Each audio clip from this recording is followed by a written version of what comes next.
Hello, you are welcome. Today we are discussing intestinal obstruction. Okay, so what is intestinal obstruction?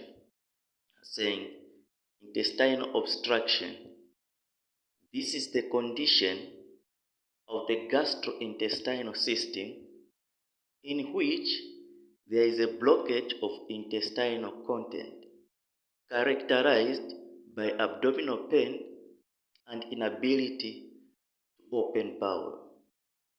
Okay, so what are the causes of intestinal obstruction?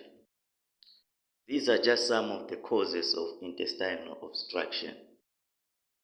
Number one, volvulus. So volvulus, this is where the intestine twists itself. Number two, intussusception.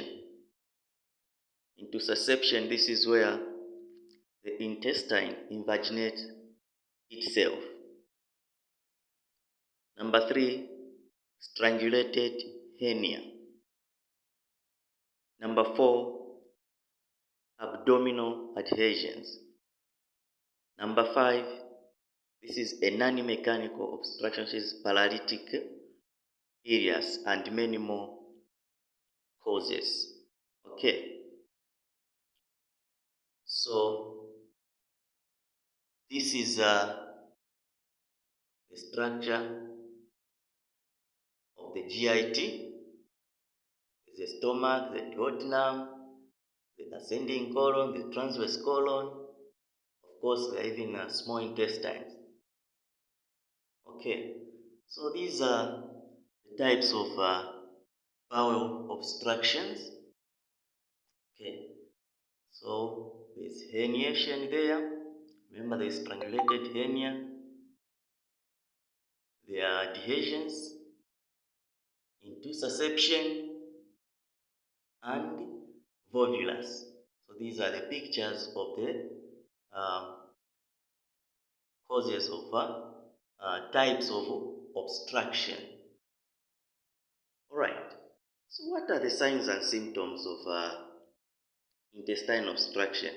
Of course, there will be abdominal pain. Okay. There will be anorexia.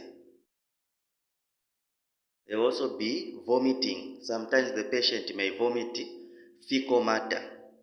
Okay, especially if the small intestine is involved.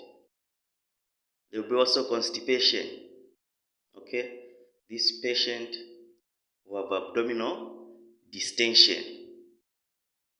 So these are just some of the signs and symptoms of intestinal obstructions. Okay, so what are the investigations that can be done to make a diagnosis in intestinal obstruction? So we are saying history and clinical picture. So this person will come with the complaints of not able to go to the toilet, even unable to pass flatters. Okay, and this patient will be uncomfortable. You can also do an abdominal X-ray, okay, which will review intestinal obstruction. Then you can also do a computed tomography scan, CT scan.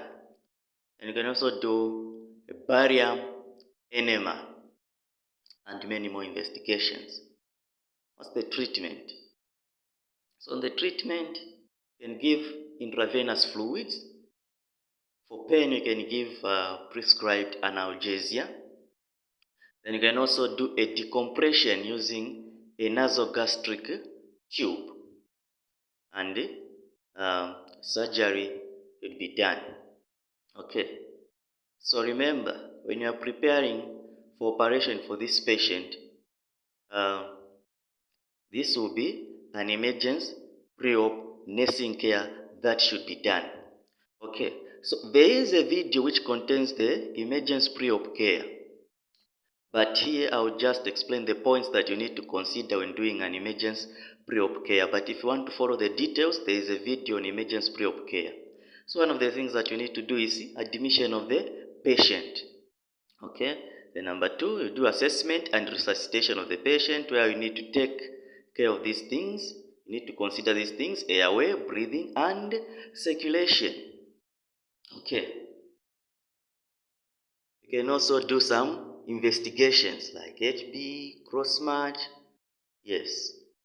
Psychological care should be given, telling the patient what is happening to him and what is expected for that problem to be solved. Then you can also do consent form signing. Then you can also consider nutrition. So this patient, from the time they have come to the hospital until the procedure is done, this patient should be new or shouldn't eat anything. You can also do some observation. Then you give the prescribed medication. And you also do some skin preparation. Remember, this is an emergency. You can't start doing bed bath. You can just clean where there is excessively dirty. Then you can also put the identification band, which will contain the name of the name of the patient, the type of the procedure to be done, the condition of the patient. This is for identification. Then you can also help the patient wear a theater gown. After that, you take the patient to theater and give the handover to the theater nurse. Then you come back to the ward and make a post-operative bed in preparation for post-operative care. So these are just the points in emergency pre-op care, but there is a detailed video. All right. So